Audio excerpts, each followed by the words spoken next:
Hello everyone, welcome back to VS recipes. ఈరోజు మన recipe cauliflower fry అండి. Cauliflower ఫ్రైలో ఉన్న స్పెషాలిటీ ఏంటంటే ఇందులో మనం వేసే మసాలా ఉండిద్ది కదా, అదే దీనికి సూపర్ టేస్ట్ వచ్చింది అనమాట. ఇది మనం రైస్లో మిక్స్ చేసుకోవడానికి కూడా చాలా టేస్టీగా ఉంటుంది.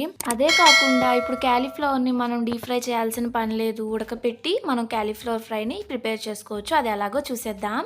ఫస్ట్ అయితే దీనికోసం ఒక క్యాలీఫ్లవర్ తీసుకోవాలండి. దాన్ని శుభ్రంగా వాష్ చేసేసుకొని ఇలాగా ఒక్కొక్క పీస్ లాగా చిన్న చిన్న పీసెస్లో కట్ చేసేసుకొని ఇలా పక్కన పెట్టేసుకోండి.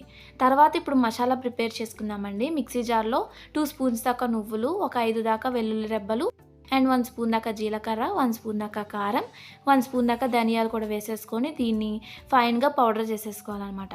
దీన్ని ఈ విధంగా పౌడర్ చేసేసుకున్నాక క్యాలీఫ్లవర్ ఉడకపెట్టుకుందామండి. వాటర్ వేసుకున్న ప్యాన్లో కొద్దిగా సాల్ట్, కొద్దిగా పసుపు వేసేసుకొని క్యాలీఫ్లవర్ వేసేసుకొని ఒకసారి అలా కలుపుకోండి. బాగా మరిగించుకుంటూ క్యాలీఫ్లవర్ని ఒక 50% వరకు ఉడికించుకోవాలండి.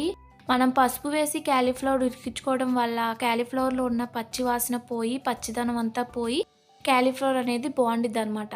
సో ఈ విధంగా ఇలా 50% ఉడికిపోయాక ఇంకా క్యాలీఫ్లవర్ని స్టైనర్లో పెట్టుకొని వాటర్తో సపరేట్ చేసేయండి.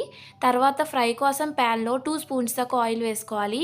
ఆయిల్ కొంచెం హీట్ అయ్యాక తాలింపులు వేసుకోవాలండి. పచ్చనపప్పు, ఆవాలు, జీలకర్ర, ఎండుమిరపకాయ వేసేసుకొని తాలింపును ఒకసారి అలా ఫ్రై చేసుకోండి. ఇలా ఫ్రై చేసేసుకున్నాక ఒక 2 దాకా ఉల్లిపాయల్ని ఇలా పెద్దగా కట్ చేసుకొని వేసుకోండి బోరుగా. తర్వాత ఒక పచ్చిమిర్చి కూడా ఇలా బోరుగా కట్ చేసుకొని వేసేసుకొని ఒకసారి అలా ఫ్రై చేసుకోండి. కొంచెం ఫ్రై చేసుకున్నాక కొద్దిగా కరివేపాకు వేసుకోవాలండి. ఇప్పుడు కరివేపాకు వేసేసుకున్నాక ఆనియన్స్ కొంచెం బ్రౌన్ కలర్ వచ్చేంత వరకు బాగా ఫ్రై చేసుకోండి. ఆనియన్స్ ఇలా కొంచెం కలర్ మారిపోవాలి.